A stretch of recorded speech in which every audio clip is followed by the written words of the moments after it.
지난주에 아가서를 시작했고 또 한 주간 동안 우리 밤마다 아가서를 묵상하며 오늘 마지막 마무리 시간입니다.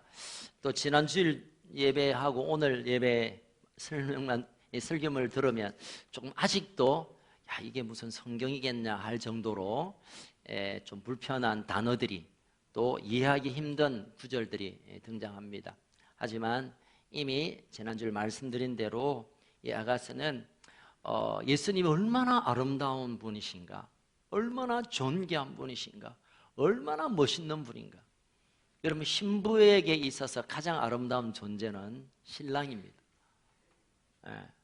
신랑보다 더 아름다운 남자가 있고 멋진 남자가 있다면 결혼해서는 안 됩니다. 신부도 마찬가지죠. 신랑도 마찬가지죠. 신랑이 결혼을 앞두고 있는 신부보다 더 아름다운 연인이 있다? 뭐 그럴 수는 있겠죠. 제 경험으로 비추어 보면 그건 있을 수 없는 일입니다. 제가 결혼을 결정하고 이제 이게 뭐 신부 화장하고 드레스를 보고 할 때 제가 너무너무 놀랐습니다. 야, 진짜 천사는 실존하는구나. 여러분, 비웃어도 됩니다. 저는 괜찮아요. 야, 내가 알고 있는 해롱이가 아니야. 그러니까 제가 눈부셔가지고요, 막, 좀, 이렇게 했다니까요. 죄송합니다, 여러분. 이 설교를 시작하면서 여러분 불편하게 해서 죄송하지만, 저에게는 적어도 그러합니다. 이 솔로몬은 자신이 한 여인을 사랑했고, 그 여인이 자신을 사랑했던 그 아름다운 사랑의 고백들로 노래를 지은 것이 아가서인데요. 이 아가서는 주님이 우리를 얼마나 사랑하느냐, 얼마나 이뻐하느냐. 물론 아버지가 자녀를 향한 이쁨이 있죠. 이보다 더 심한 과도한 이쁨은 할아버지가 또 손주를 사랑하는 마음. 김장모님 저보고 맨날 그럽니다. 손주를 보지 못한 사람은 인생을 원하지 말라고. 그래, 아직 저는 인생을 못 살고 있습니다. 지금. 그날이 올 줄로 믿습니다. 주님 오시기 전에. 그러니까 너무 예뻐서 봐도 또 예쁜데, 김장모님 말씀은 올 때는 너무 기쁜데 2시간 지나면 너희 언제 가노? 이런데 막 여기저기 막 이게 어지르기 시작하고. 여러분, 이 땅의 기쁨과 사랑함과 또 그 감동은 어느 정도 가면 넘어설 수 없는 한계가 있죠. 그러나 주님이 우리를 사랑한다고 고백할 때, 야, 너 내 새끼처럼 예쁘다, 내 손주처럼 예쁘다, 이 정도가 아니라 사랑에 미쳐버린, 사랑 병에 걸렸다고 했죠. 2번이나 내가 사랑에 병이 걸렸다고 했는데, 상사병에 걸려서 우리를 바라보는 그 눈빛, 그게 주님이 우리를 사랑하는 정도이며 상태입니다. 어쨌든 이 아가서를 보면 주님이 우리를 얼마나 사랑하는지, 그냥 부자지간이 아니라 막 열에 빠져있는 그런 아름다운 사랑으로 우리를 바라보시고, 또 우리에게도 그런 사랑으로 다가오기를 기대하세요. 주님하고 멀리 계시는 주님을 부르는 것도 귀한 일이고, 내 죄를 사해 주신 정말 대단한 분이로 알기도 원하지만, 정말 그 침신에서 둘만이 가질 수 있는 그 열애와 같은 그 사랑을 주님 우리에게 기다리시는 것 같아요. 자, 이 아가서를 통하여 주님이 우리의 사랑을, 우리가 주님이 하는 사랑이 어떠해야 되는가를 이 신부의 여정을 통하여 우리가 찾아보게 됩니다. 어린 그 시골 처녀로부터 시작하여 얼굴도 검고 출신도 시원찮고 아이지 누구 하나 그들도 보지 않는 이 어린 소녀가 점점 자라면서 그의 사랑하는 낭군 솔로몬 왕을 사모하고 또 그 사랑을 받고 나누면서 이제는 정결하고 준비된 신부가 되었고, 이제는 그 신랑의 사랑만을 먹고 사는 존재가 아니라 이제 신랑과 함께 곁에 서서 신랑이 함께하는 그 일의 동력자로 거룩한 하나님의 나라의 위대한 계획 가운데 들어가게 되는 그 여정이 이 아가서의 핵심적인 줄거리라고 생각됩니다.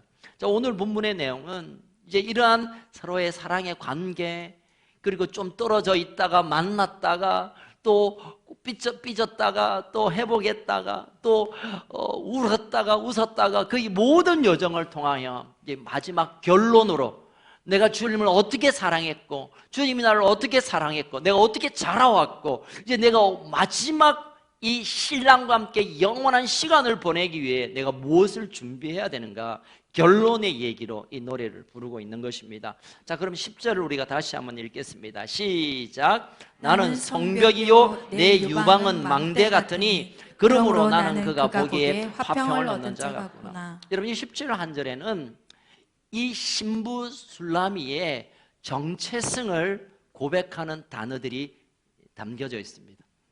그전에는 내가 얼굴도 검었고 시골 처녀고 포도원직이고 뭐 짐승 똥이나 치웠던 그런 아주 그냥 별 볼 일 없는 인생에서 어쩌다가 오늘 이렇게 자랐고 성숙해졌고 주님의 친밀함 가운데 이제는 사명자로 불렀고, 그래서 이제 나는 이런 정체성을 가지고 이런 존재로 내가 당신과 함께 영원한 시간을 보내겠다고 했는데, 그 첫 번째 정체성은 나는 성벽이라고 말합니다. 성벽이 뭐죠? 그 성을 지키는 어떤 장소며 또는 건축물입니다. 나는 이제 하나님의 사랑과 하나님이 하시는 일들과 하나님의 사람들을 지키는 사명자로 나는 이제 살겠습니다 라는 고백이 나는 성벽이요 라고 하는 겁니다. 여러분, 이 여인이 이렇게 고백한 것처럼 이제 성숙해진 하나님의 친밀한 사랑을 경험한 자로의 정체성 첫 번째는 나는 지키는 자의 사명으로 살겠습니다.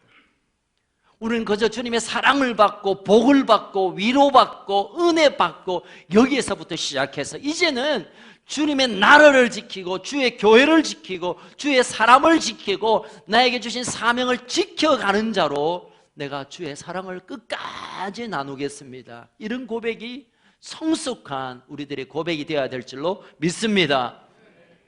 두 번째로 오늘 10절에 보면 나는 망대 같으니 내 유방은 망대 같다고 했습니다. 대개 유방이란 뜻은 아이들을 먹이를 주는, 그러니까 뭔가 젖 또는 먹는 것을 해결해 주는 말씀을 의미하는 거죠. 내가 이제는 내가 하나님의 말씀을 먹고 자란 것 같이 이제는 내게 그 말씀의 젖이 충분해서 이제는 누구든지 먹여줄 수 있는 삶으로 내가 살기를 원합니다. 망대는 뭡니까? 망대는 높은 타워죠. 거기에서 멀리 적군이 오거나 또는 가까이 누가 움직이는 것을 바라볼 수 있는 곳이 망대입니다.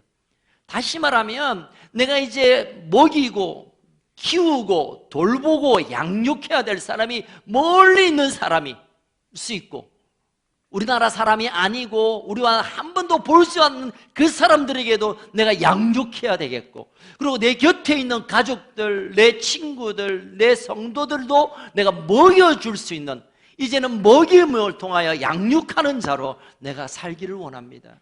그동안 우리가 양육받는 데 인생을 보냈습니다. 말씀을 듣고 또 큐티를 하면서 누군가의 간증을 듣고 충고를 듣고 권면을 듣고 기도를 받고, 그래서 우리가 자랐다면 이제는 우리가 누군가를 먹이고 돌보고 키워내고 그 한계 없이 이제는 멀리 있는 저 아프리카에 있는 또는 남미에 있는 동남아 저 밀림에 있는 또 허리 잘린 북쪽에 있는 우리 동포들을 향하여 내가 저들을 먹이는 인생으로 살겠다, 내가 저들을 키우는 삶으로 살겠다, 이 고백이 주님께서 받고 싶어하는 고백, 신부인 우리가 신랑에게 드릴 수 있는 아름다운 고백이 된다는 것입니다. 이제 우리는 내 하나로 어떻게 잘 먹고 내 하나로 신랑이 자라고 이 수준을 이제 뛰어넘어 이제는 내게 주신 사람들뿐만 아니라 멀리 있는 망대 높이서 보이는 그 사람들을 향하여 나의 이 말씀의 젖을 나누고 먹이고 살리는 일에 우리가 함께 일어나는 역사가 있기를 주의 이름으로 축원합니다. 세 번째로 오늘 본문 10절에 보면 그러므로 나는 그가 보기에 화평을 얻는 자 같구나. 화평을 얻는다. 화평을 얻을 뿐만 아니라 그 화평을 흘려보내는 삶으로 내 인생을 당신께 드리겠습니다 라는 고백이죠. 화평이란 말은 히브리어로 샬롬이란 말이고, 이 샬롬이란 말 가운데는 그냥 편안하다는 뜻보다는 전쟁이 없는 그 아름다운 편안한 순간이란 뜻이 있습니다. 왜냐하면 히브리 민족은 수천 번 외세의 침입을 받아 늘 당했던 민족이어서 제발 제발 제발 전쟁이 없는 그날이 오기를 우리가 기도해, 그렇게 원해 해서 샬롬이에요. 옛날에 우리 어르신들 아침에 일어나면 인사말 여러 가지 있죠. 어떤 인사가 있습니까? 밤새 안녕하셨습니까? 왜냐하면 밤에 뭐 큰일이 많이 있었어요. 전쟁이 일어나거나 또는 이런 전염병이 돌거나 하면 밤새 죽어가는 사람이 많았기 때문에 밤새 안녕하셨습니까? 또 만나면 진지, 뭐 밥 주지도 않을 거면서 진지 잡수셨습니까? 왜냐하면 그때 먹기 살기 힘들었기 때문에. 문화적인 상황 속에서 인사말이 만들어지는 것처럼 히브리 민족에게 있어서 이 샬롬, 평안한 것은 정말 전쟁 좀 없는, 그냥 좀 편안한, 그래서 외세의 공격과 핍박 없는, 그래서 그냥 우리가 하나님을 마음껏 바라볼 수 있는 그 순간을 우리가 서로 기원하자. 그래서 샬롬.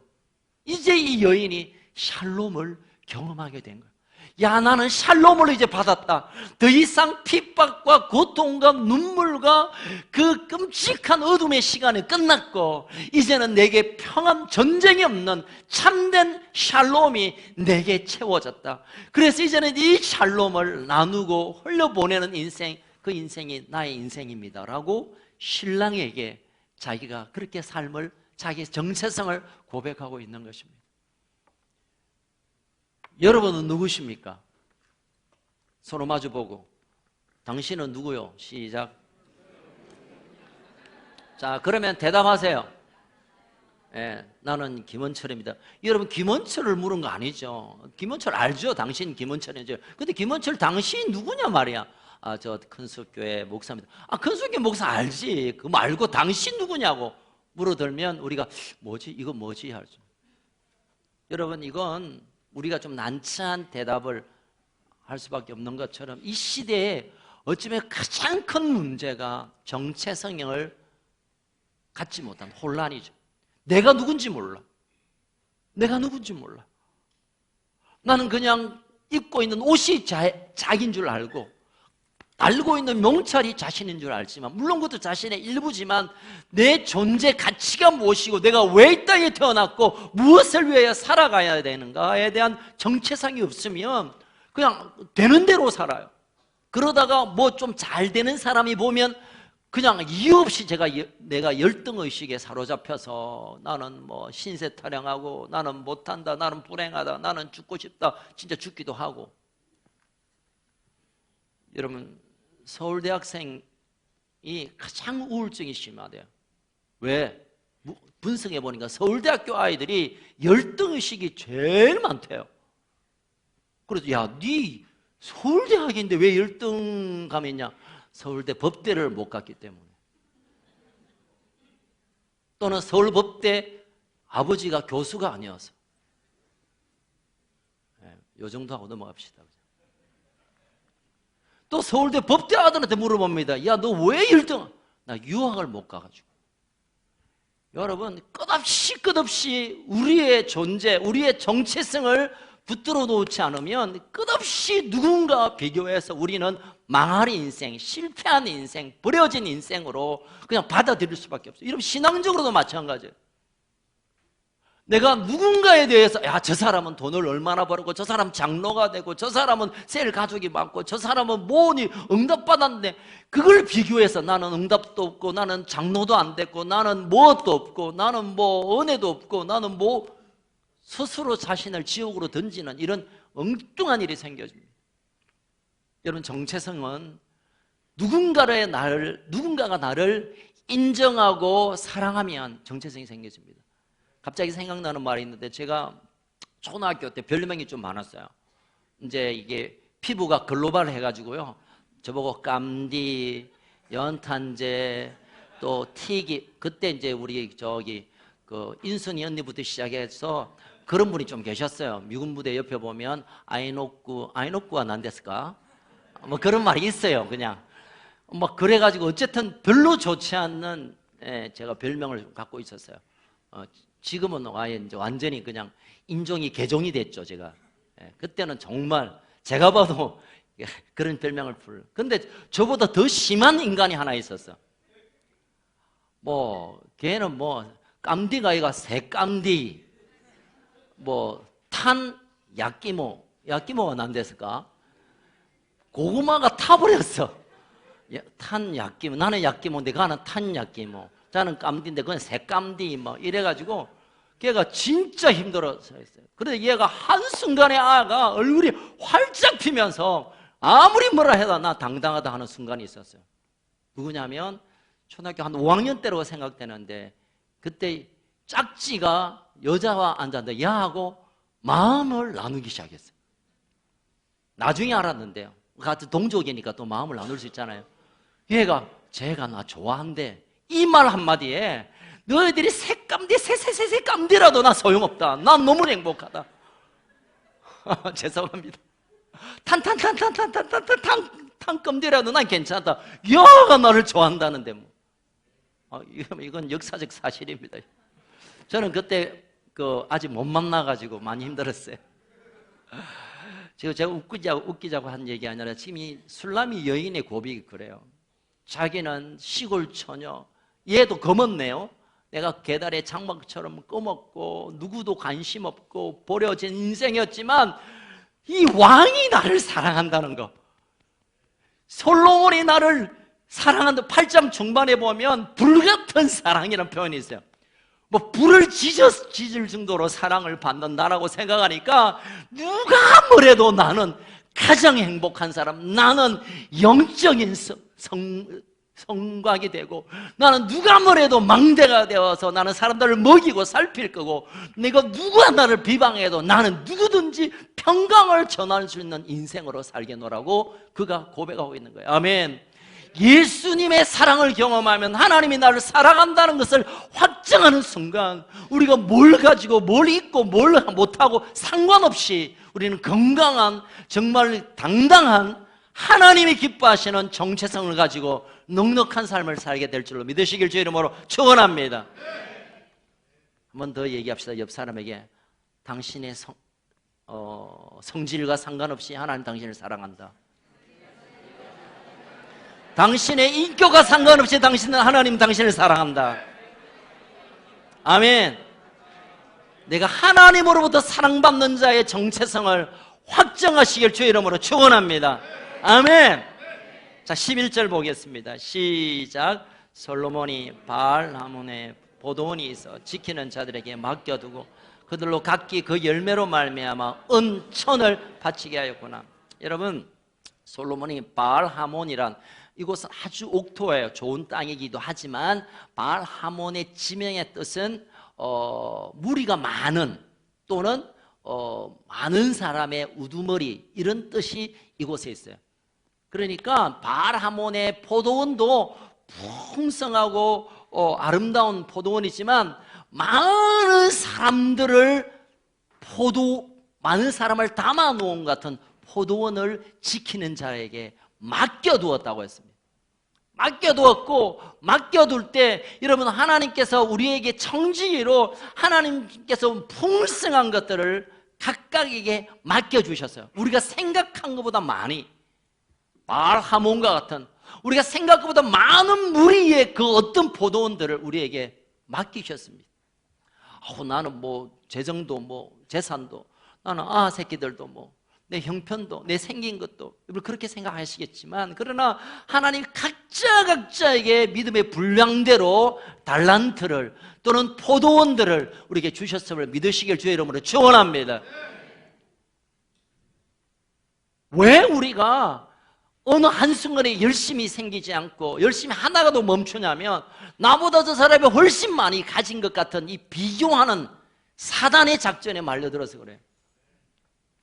5달란트, 2달란트, 1달란트 또는 몇 달란트를 각자의 환경에 따라, 능력에 따라, 믿음의 분량에 따라 충분히 나누어 주었다는 사실을 기억하길 주의 이름으로 축원합니다. 아무리 생각해봐도 아무것도 없는데요? 아니에요. 여러분, 하나님께서 가르쳐 주신 지혜와 계시의 영을 열어 여러분에게 주신 은사들을, 그 아름다운 선물들을, 달란트를 발견하기를 주의 이름으로 축원합니다.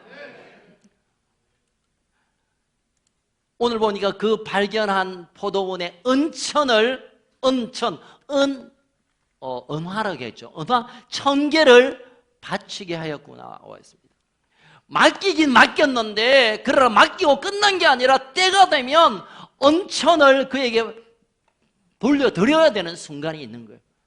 $5 줬다고 네 맘대로 쓰고 말고가 아니라 주인이 오면 그것을 계산하는, 그것을 회개하는, 결산하는 순간이 있다는 사실을 이 여인은 이렇게 고백하고 있는 것입니다. 여러분, 우리에게 맡긴 날에 결산이 언젠가 꼭 있습니다. 12절 보겠습니다. 시작. 솔로몬 너는 1000을 얻겠고 열매를 지키는 자도 200을 얻으니와 내게 속한 내 포도는 내 앞에 있구나. 여러분, 솔로몬 1000을 얻겠대요. 1000. 솔로몬으로서 하나님께서 받은 달란트가 있죠. 그리고 그 달란트에 대해 하나님께서 그냥 받으시고 끝나는 게 아니라 그에 대한 상급으로 다시 주시는 일을 계획하고 있다는 것을 의미하는 거예요. 여러분, 이 땅에 고생 바가지하고 열심히 하고 그냥 죽고 나면 천국 가고 끝나는 게 아니라 그 이후에는 하나님이 셈하시는, 하나님이 결산하시는, 우리가 연말 되면 우리가 회사든 또는 뭐 교회든 결산 보고하잖아요. 어떻게 잘 살았는지, 어떻게 잘 장사했는지, 어떻게 잘 사역했는지 결산한 날이 분명히 있는 것처럼 이 솔로몬에게 은천을 주어라는 것은 그에 맞는 결산에 상급이 있다는 사실을 오늘 성경이 우리에게 말하고 있습니다. 여러분, 꼭 기억하셔야 돼요. 내가 죽고 나면 끝이 아니에요. 정확하게 말하면 죽고 나면 이제 시작이에요. 시작. 우리의 이 땅의 시간이 끝나면 이제 본격적으로 영원한 영광의 삶을 시작하느냐, 아니면 말로 다 표현할 수 없는 끔찍한 시간을 영원하게 보내야 되는가. 그 시작이 바로 우리의 죽음이에요. 많은 사람들은 죽으면 끝이 아니에요. 죽으면 시작이에요. 사탄은 우리에게 끊임없이 속삭입니다. 죽어버려라. 막 다 끝난다. 야, 네 걱정, 근심, 막 누가 널 캐니까 나중에 덜킬까봐 겁나지. 죽어버려라. 그냥 죽으면 끝날 것 같죠? 아니에요. 사탄은 우리 끊임없이 말합니다. 야, 네 해봐야 뭐 성공할 방법도 없고 백도 없고 힘도 없으니까 막 옥상가 뛰 내리뿌라. 그럼 끝이다. 여러분, 끝이 아니에요. 그때부터 시작인 거예요. 솔로몬에게 이제 맡긴 그 포도원에 대한 은천을 주는 거예요. 그리고 함께 지켜던 자에게 200을 또 주려는 거예요. 동력자들에게 주는, 하나님의 나를 위하여 헌신하고 하나님의 영광을 위하여 살아드렸던 사람들의 동력자들에게도 줄 몫이 있다는 사실을 이 성경은 우리에게 증거하고 있는 것입니다. 고린도후서 5장 10절을 우리가 같이 한번 읽겠습니다. 시작. 이는 우리가 다 반드시 그리스도의 심판대 앞에 나타나게 되어 각각 선악간에 그 몸으로 행한 것을 따라 받으려 함이라. 아멘. 여러분, 열매도 하나님 주시고 달란트도 주시고 이 땅에도 복도 주시고 우리에게 풍성한 것 주시지만 나중에 그것을 갚는, 그것을 환산하는, 그것을 결산하는 시간이 있다는 것을 기억하셔야 할 것입니다. 고린도전서 15장 58절 같이 읽겠습니다. 시작. 그러므로 내 사랑하는 형제들아, 견실하며 흔들리지 말고 항상 주의 일에 더욱 힘쓰는 자들아, 이는 너희 수고가 주 안에서 힘쓰고 수고한 대로 하나님 분명히 주시는 것이 있기 때문에 그냥 괜히 고생한 거 아니에요. 괜히 밤새 기도한 거 아니에요. 괜히 헌신한 거 아니에요. 어쩌면 하늘의 영원한 것들을 저축하고 비축하는 거라고 사도 바울은 고백하고 있는 겁니다. 또 한 가지만 더. 계시록 22장 12절 시작. 보라, 내가 속히 오리니 내가 줄 상이 내게 있어 각 사람에게 그가 행한 대로 갚아주리라. 아멘. 주님 오시면 할렐루야 하고 끝나지 않는 거예요. 주님 오시면 가장 먼저 한 일, 줄을 서시오 할 거야. 아마 줄을 서시오. 그리고 우리가 이 땅에 행한 책, 행함의 책을 내어놓고 다음 너는 개털, 너는 저기. 어이구야, 너 왔구나. 그날이 있을 거라고 분명히 말하고 있습니다. 한 가지만 더, 디모데후서 4장 5절 8절, 사도 바울의 유언과 같은 말씀이죠. 디모데후서는 그 중에 가장 마음을, 그 인생의 모든 것을 실어 우리에게 교훈하는 말이 디모데후서입니다. 같이 읽겠습니다. 시작. 그러나 나는 모든 일에 신중하여 고난을 받으며 전도자 일을 하며 내 직무를 다하라. 전제와 같이 내가 벌써 부어지고 나의 떠날 시간이 7절, 나는 선한 싸움을 싸우고 나의 달려갈 길을 마치고 믿음을 지키시는 8절 세게 이제후로는 나를 위하여 의의 면류관이 예비되었으므로 주 곧 의로우신 재판장이 그날에 내게 주실 것이며 내게만 아니라 주의 나타나심을 사모하는 모든 자에게라. 아멘. 네가 괜히 고생한 거 아니야. 내가 괜히 전도여행 가다가 얻어터지고 막 깨어지고 테러당하고 죽임을 당하고 파선의 위험을 받고 내가 생고생했네, 이게 아니라 그 모든 것에 갚으시는 면류관의 순간이 분명히 있을 것이고, 나뿐만 아니라 그리스도를 믿는 우리 모두들에게도 동일한 그 순간이 찾아온다는 사실을 사도 바울의 유언과 같은 그 인생의 모든 시간을 마칠 때 이 말만은 꼭 전해야 되겠다고 남긴 말이 바로 디모데후서 4장인 겁니다. 사랑하는 우리 건축가족 여러분, 하나님이 우리에게 주신 것, 이것은 축복이지만 이것을 하나님의 나를 위하여 어떻게 사용했는가에 대한 질문을, 심판대 앞에 결산이 있다는 사실을 꼭 기억하시길 주의 이름으로 축원합니다. 이제 마지막 8장 13절 읽겠습니다. 시작.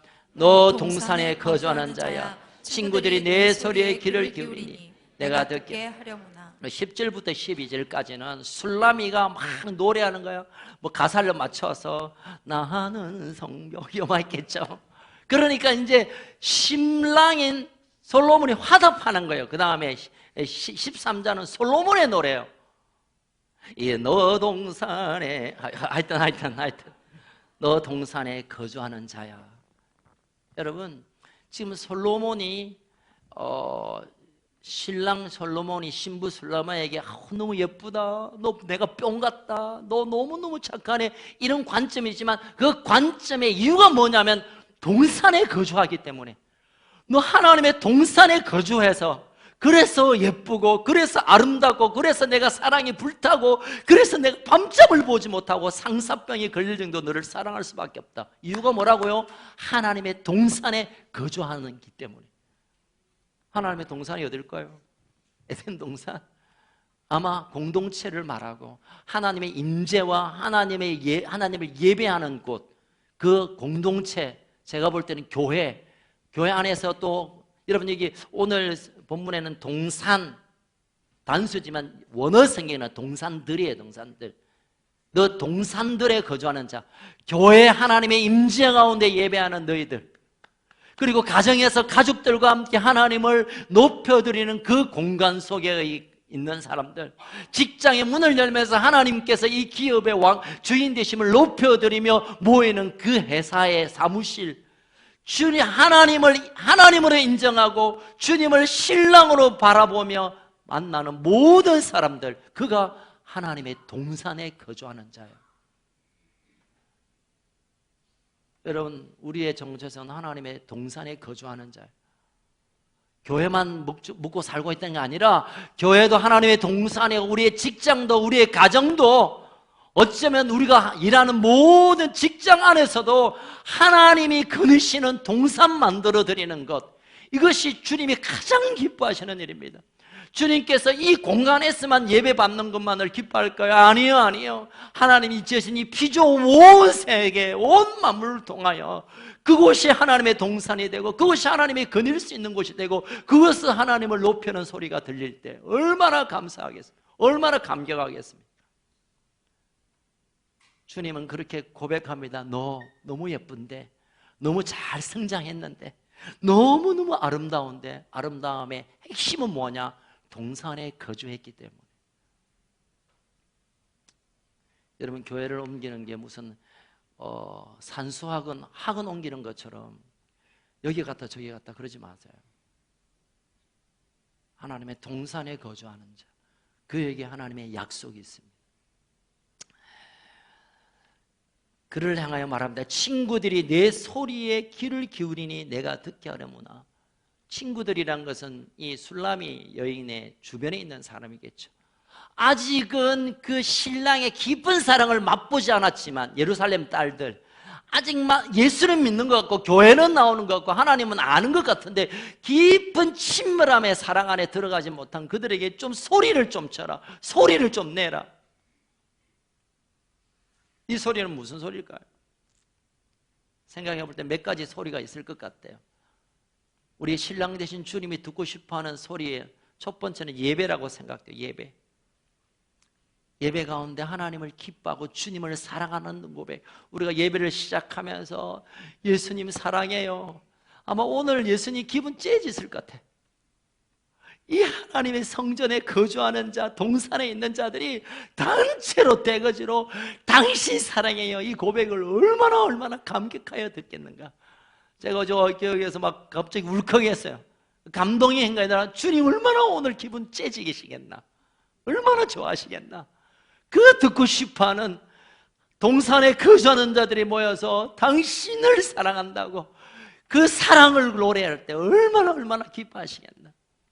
여러분, 하나님 듣고 싶어하는 첫 번째 소리는 예배의 소리예요. 이것이 최우선입니다. 우리 교회 최우선의 가치가 예배예요. 예배. 우리 교회가 봉사도 하고 뭐 전도도 하고 뭐도 하지만 가장 코어 밸류, 가장 핵심적인 가치는 예배입니다. 예배. 주님은 그 예배를 통하여 그 소리를 듣고 싶어요. 두 번째는 기도, 중보, 기도예요.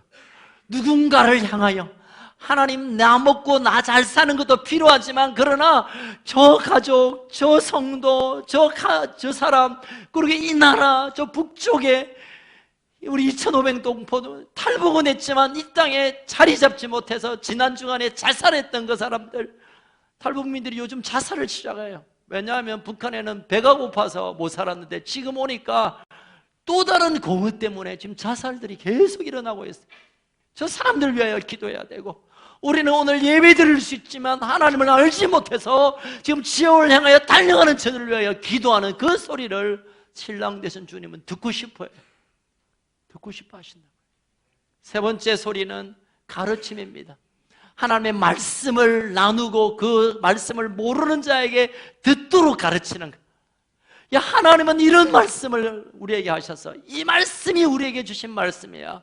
여러분, 셀에서 묵상을 나누고 또 우리 셀리드가 하나님 주신 감동을 나눌 때 여러분 그걸 귀하게 받으세요. 그리고 그 하나님 얼마나 기뻐하시는지 몰라요. 야, 저 소리 내가 얼마나 듣기 좋은지 모르겠다. 마지막 소리는 영혼을 향한 외침, 전도의 소리입니다.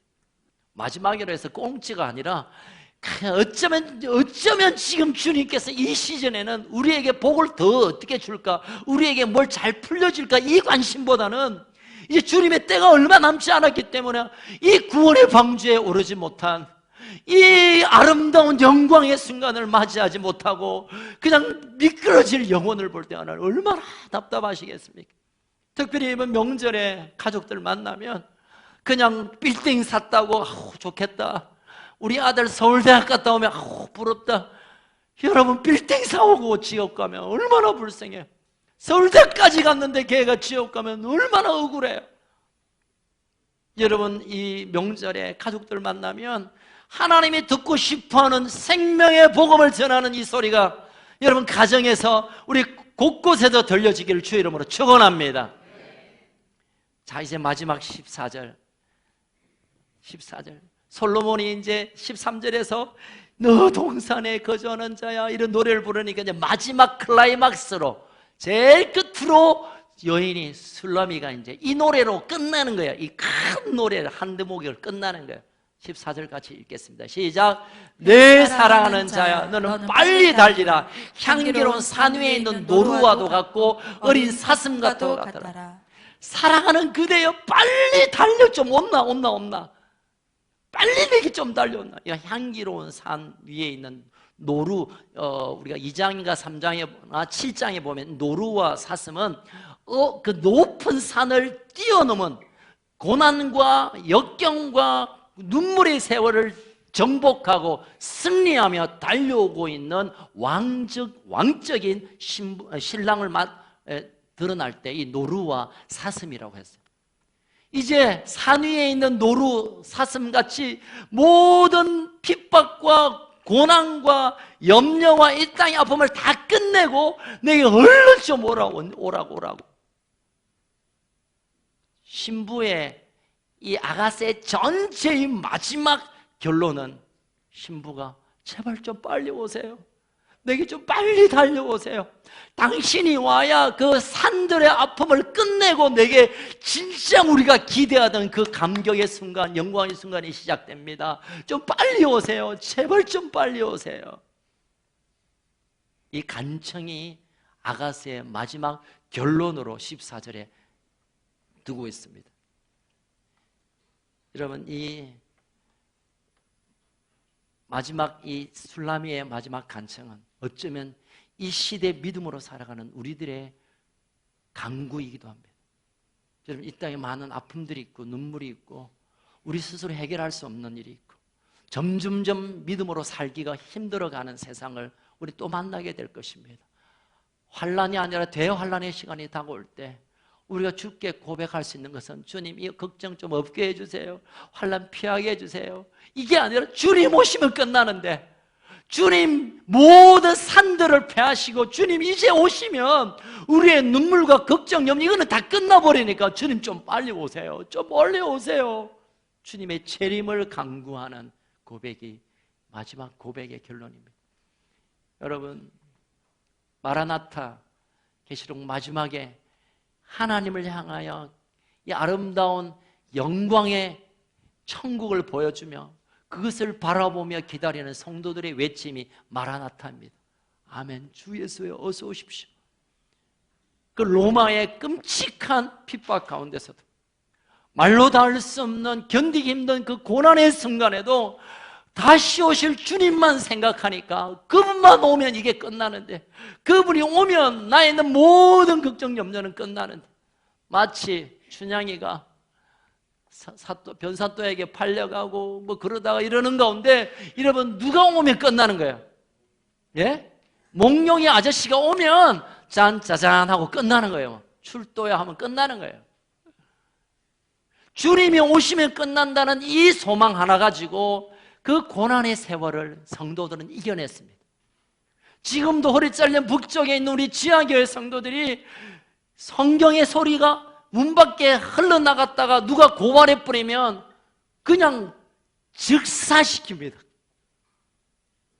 북한 사역을 하신 분 목사님 얘기 들어보니까 모여서 성경 읽다가 들킨 몇몇 가족들을 그 주변에 길을 닦는 공사장에 앉혀놓고 큰 거 불도저입니까? 뭡니까? 뭡니까 하니까 그분 생각나시네. 하여튼 길을 이렇게 평탄하게 하는 거, 그게 깔려 죽게 하는 일들이 그때가 아니라 지금도 그 일이 일어나고 있어요. 그들의 외침은 뭐냐면 마라나타, 주님 제발 오십시오. 저 김정은이 이런 기도를 하기도 하지만 그의 기도보다는 주님 오시면 이 환난의 시간은 끝납니다. 주님 오시면 내 눈물은 끝납니다. 주님 제발 좀 오세요. 여러분, 이 고백이 환난을 당한 자의 고백뿐만 아니라 저와 여러분의 고백이 되어야 될 줄로 믿습니다. 여러분, 빨리 오시면 어떤 일이 일어나냐면요, 이 빨리 오시면 재림에 대한, 주님 오시면 이 세상의 모든 것을 심판하시는 그 순간 나를 붙드실 그분 오신다라는 한 고백이고, 또 한 고백은 주님 오셔야 우리 삶의 부흥이 시작됩니다. 여러분, 부흥은 우리가 쎄빠지게 뭘 한다고 되는 게 아니에요. 여러분, 우리가 뭘 쓴다고 되는 게 아니라 주님 오셔서 그분이 일하실 때 부흥의 역사가 일어나는 거예요. 아멘. 교인 수가 많아지는 이런 부흥 말고, 그건 부흥의 어떤 한 조각이고 정말 우리의 삶이 하늘나라의 삶으로 바꾸어지는 것. 우리 한솔이가 금방 고백한 것처럼 이 친구가 막 힘들더라도 그냥 꾸역꾸역 그냥 1년 동안 공동체 했기 때문에 인생이 바뀐 게 아니라, 그럼에도 불구하고 성경을 붙들고 묵상하는 순간에 주님 오셔서 말씀해 주니까 힘들어서 지하실에서 눈물 흘리고 기도하고 있으면 주님 오셔서 한손아 힘내라 말씀해 주셨으니까. 그래서 이 아이가 바뀌고 이 아이가 하나님의 나라 용사로 일어난 거예요. 여러분, 우리 인생의 부흥, 우리 가정의 부흥, 우리의 삶의 부흥은 주님 오셔야 되기 때문에 주님 제발 좀 오세요. 여러분, 내 입으로 어떻게 우리가 부흥할 수 있습니까? 우리가 가진 지식으로 어떻게 우리가 이 땅을 살아낼 수 있습니까? 주님 오셔야 되니까. 그래서 좀 빨리 오세요. 빨리 오세요. 마지막 주님 오시는 것은 어쩌면 가장 이 땅에 우리가 천국 가기 전에 가장 존귀한 거는 돈이 아니라 주님과의 친밀함입니다.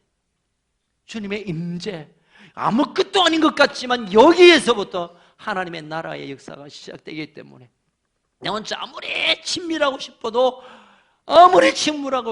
그분이 오셔서 내 마음을 받아주지 않는다면 우리가 친밀할 수가 없어요. 그래서 제발 좀 오세요. 내가 말씀을 들고 있을 때 좀 찾아오십시오. 내가 교회를 위하여 기도할 때 좀 찾아오십시오. 우리 교회 주님 좀 오십시오. 우리 가정에 주님 오십시오. 우리 기업에 주님 오셔서 친히 격려하십시오. 그게 빨리 오세요의 고백에 해당되는 것입니다. 이제 말씀을 마무리하겠습니다. 시골에 별 볼일 없는 한 아이가 이제 왕비가 되는 그런 여정을 통하여 우리에게 말씀하시는 것이 있습니다. 그냥 예수 믿으면 끝나는 게 아니에요, 여러분. 예수 믿으면 끝나는 게 아니라 예수 믿음으로 이제 왕의 아내가 되는, 신부가 되는 여정을 우리가 시작하셔야 돼요. 주일날 교회에 오면 끝나는 게 아니에요, 지금. 이제 그 주님과 친밀함에 그 마음 안에 들어가고 주님이 내게 불같은 사랑을 부으시고 주님이 가는 곳에 나도 거기 서고 이런 여정을 통하여 우리가 자라나고 성숙하고 이제는 정결할 뿐만 아니라 이제 주님이 하는 일을 내가 감당하는, 요한복음 14장에 보면 주님 하신 일보다 더 큰 일을 감당하는 데까지 우리가 자라고 비전을 가지고 일어나기를 주의 이름으로 축원합니다. 주님은 그 일을 이 아가서를 통하여 보여주십니다. 그리고 또 한 가지는 우리의 인생 그냥 살고 죽으면 끝이 아니라 하나님 분명히 갚으세요. 분명히 갚으세요. 하나님이 바보 아니에요. 하나님이 그냥 속지 않아. 하나님이 속는 분 아니세요. 갚으십니다. 우리의 오늘 한날을, 내게 주신 것들을 하나님의 나라를 위하여 내어드리면 그 은천을 다시 돌려받는, 어쩌면 더 아름다운 것으로 돌려받는 이런 일들이 일어나게 될 줄로 믿으시길 축복합니다. 그리고 마지막, 주님 오십시오. 내 삶에 오십시오. 우리 가정에 좀 제발 빨리 오십시오. 오늘 보니까 내 사랑하는 자녀는 빨리 달려오십시오. 하나님, 우리 교회 좀 빨리 달려오시고 이 허리 잘린 이 남북, 동서, 가진 자와 못 가진 자와 노사, 여야 찢어진 이 대한민국 가운데 주님 오셔서 참 평안을, 샬롬을 좀 부어주십시오. 이 나라에 좀 빨리 오십시오. 우리 가정에 오시고 우리 아이들에게 좀 오시고 우리 성도들 한 사람 한 사람에게 오셔서 그 신랑 신부의 희열의 사랑이, 천국의 기쁨이 실제로 경험되게 하여 주십시오. 우리의 간구가 이 아가서의 술라미의 고백으로 들어져야 될 줄로 믿습니다. 함께 일어나서 기도할까요?